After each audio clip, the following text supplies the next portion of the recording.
say what you want, even potentially in college, Marcus Freeman, Deion Sanders. There's a lot of coaches currently available right now on this coaching carousel, and you just got to wonder, is Todd Bowles, yes, he was a former player, but is Todd Bowles going to be enough to get us to a Lombardi?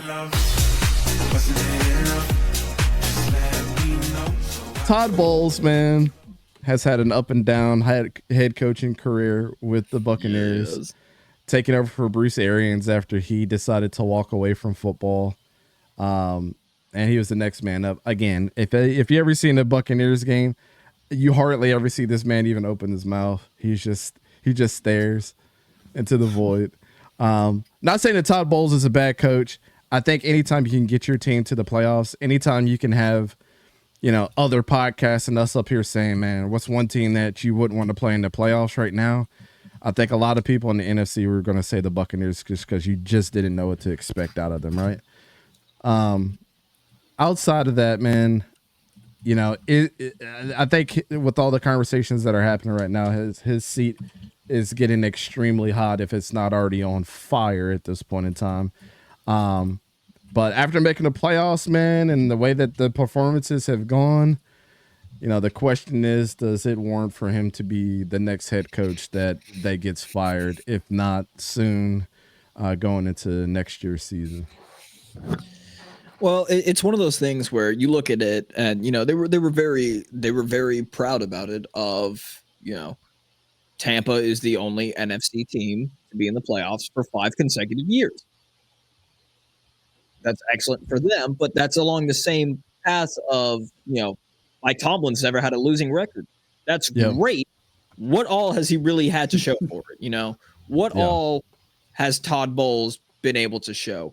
Baker's looked great. Again, Baker in conversations for MVP earlier in the season. It was a really wild early MVP. We had Sam Darnold and Baker Mayfield leading. That's way to go, NFL. Anyways, no, way to go, those guys. I know, right? Especially being when they were left for dead. Yes. Yeah. And obviously the fumble happens against the Commanders. That's not a Todd Bowles problem. But at what point do you really just say, all right, we're at a constant, just stick here. We can make it to the playoffs. Philly's completely banged up last year and just imploded on themselves. That's an easy win. Anybody could have won that game against Philly in the playoffs last year. Mm-hmm. They go to another team like the Lions, they lose. They beat the Lions in the regular season. Great. First loss, you beat the number 1 seed in the regular season. And then they just kind of have an up and down season. It comes down to week 18 of if they will win the division, lost to the brand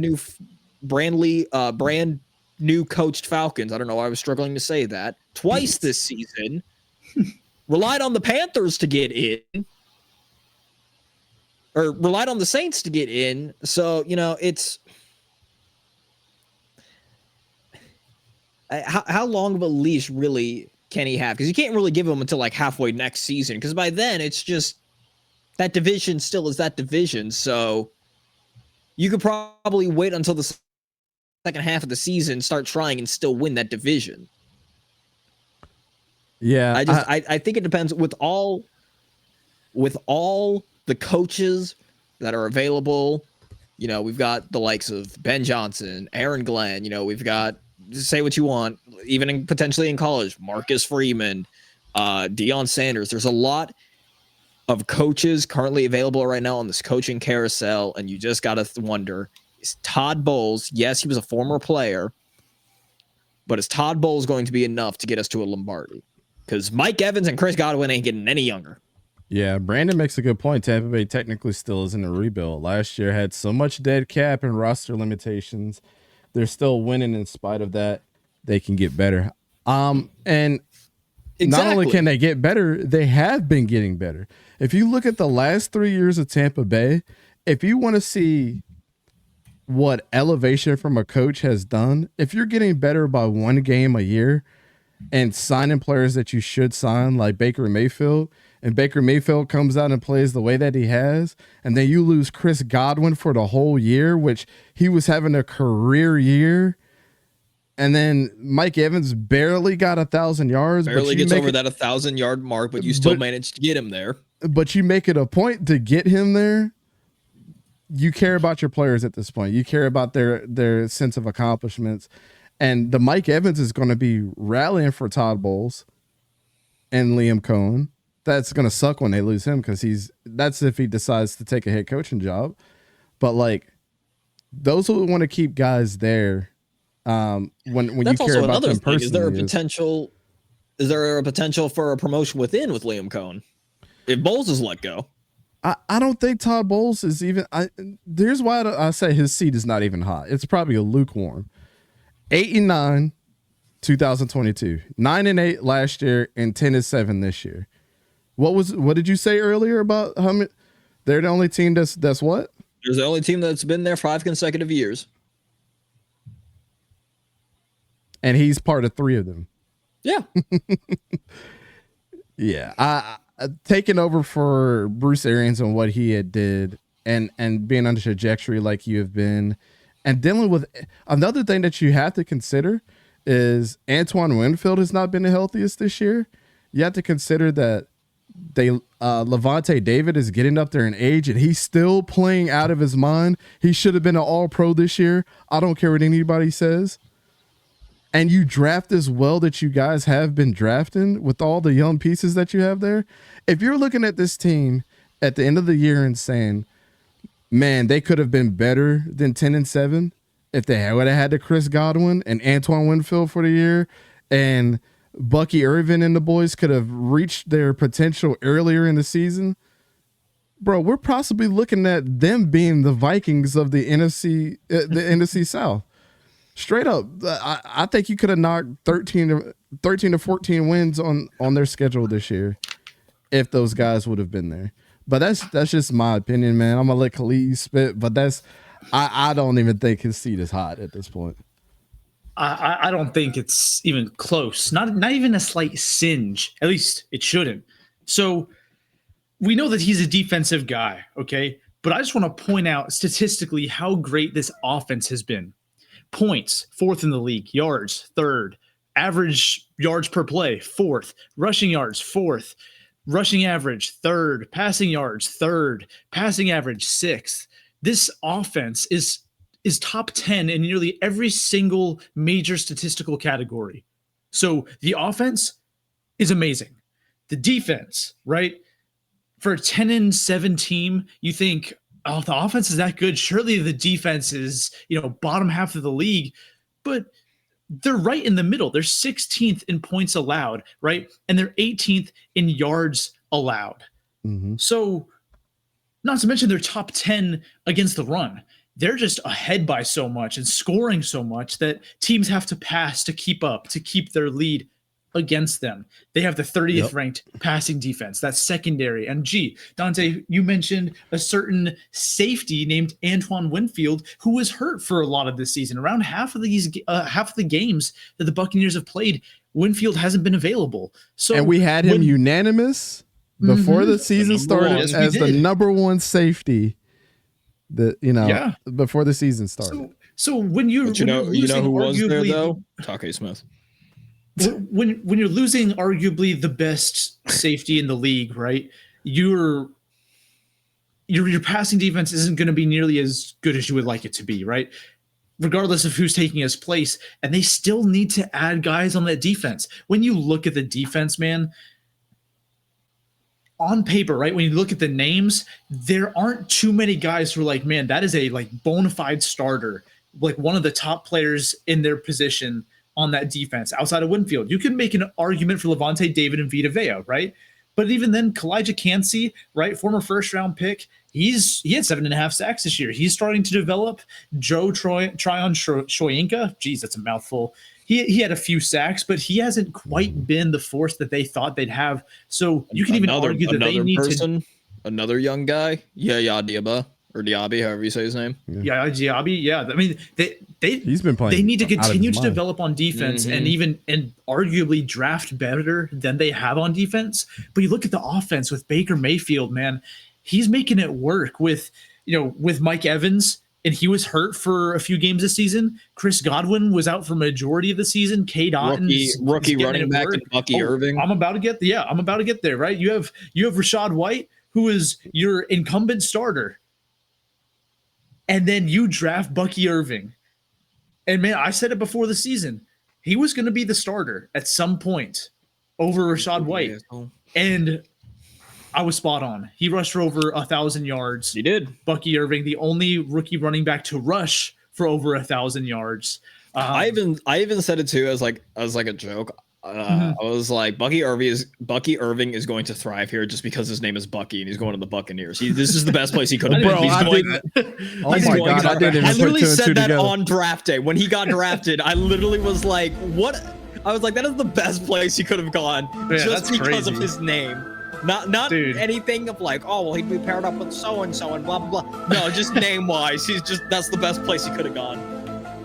Bro, I didn't even notice that. I didn't put two and two together. That's crazy. Oh my God! I don't even remember you saying that on draft day. Clearly, there was a lot going on. Okay, I was in my feelings about the Jaguars. You didn't dump water on yourself yet. Calm down. What? I can't even talk. Yeah. Also, what is gonna be the pick in this draft where I dump water on myself? It's happened 2 years straight at this point in time. What?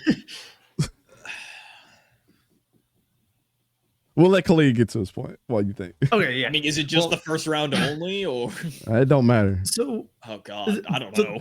The last guy I want to bring up is Jalen McMillan, right? The rookie from Washington, wide receiver. Yes. He really struggled early on in the season. He didn't surpass 50 receiving yards in a game until December. But when he did that against the Raiders, he did not have a single game where he had less than 50 receiving yards, and he did not have a single game after that where he has not scored a touchdown. Oh, so somebody unlocked their full potential against the Raiders? Color me shocked. But anyways, since then he has had a lot of yards, 2 games with 2 touchdowns. You know, he's been on a roll. This is someone who's clearly flipped the switch late in the season. And look, if you go into next year with Baker, 𝗕𝘂𝘀𝗶𝗲, and that offensive line, maybe add another guy in there. Payne Durham! Right? With Payne. Mike Evans, healthy Chris Godwin, and Jalen McMillan.